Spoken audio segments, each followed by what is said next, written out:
Mr. Speaker, the President of the Republic of the Philippines.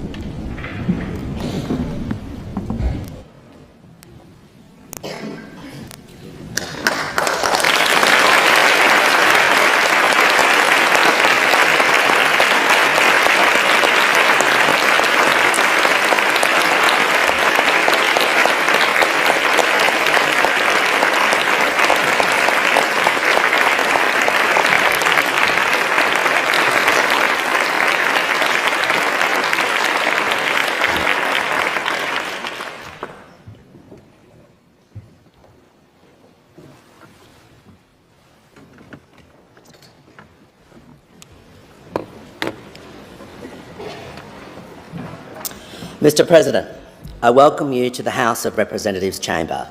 Your address today is a significant occasion in the history of the House. Mr. President, it gives me great pleasure to invite you to address the House of Representatives.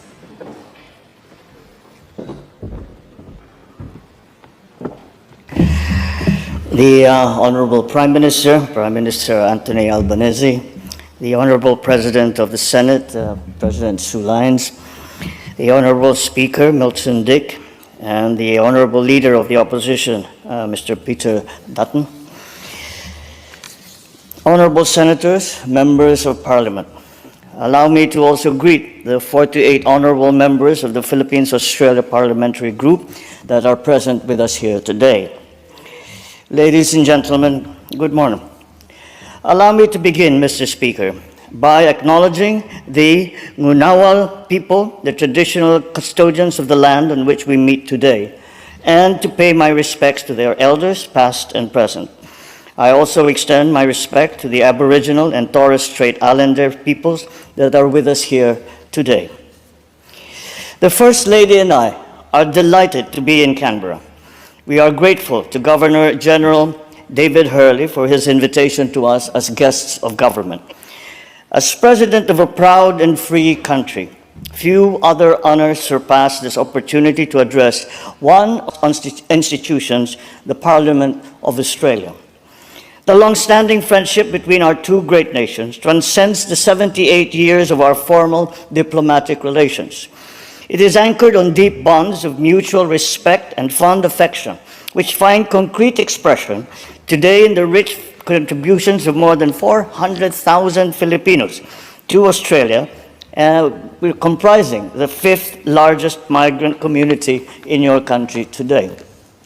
These bonds trace their roots as far back as the 1860s, when Filipino pearl divers, known to you then as the Manila Men, found their way to your shores as early purveyors of globalization.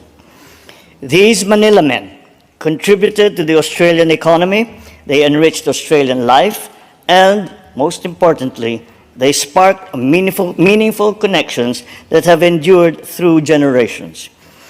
When our two nations faced common danger in 1942, Filipino soldiers fought valiantly in Bataan and Corregidor. They faced the impossible task of holding back the enemy's advance, and yet we did.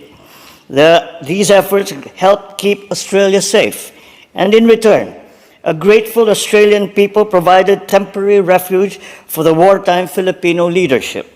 And at the most crucial moment, Australian airmen, sailors, and soldiers fought side by side with Filipinos as we, together with our allies, turned the tide of war.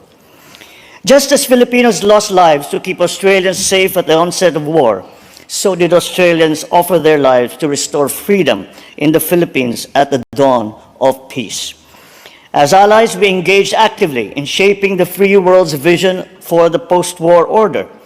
We worked to ensure that the new peace would respect the rights of all nations. As founding members of the United Nations, we turned that vision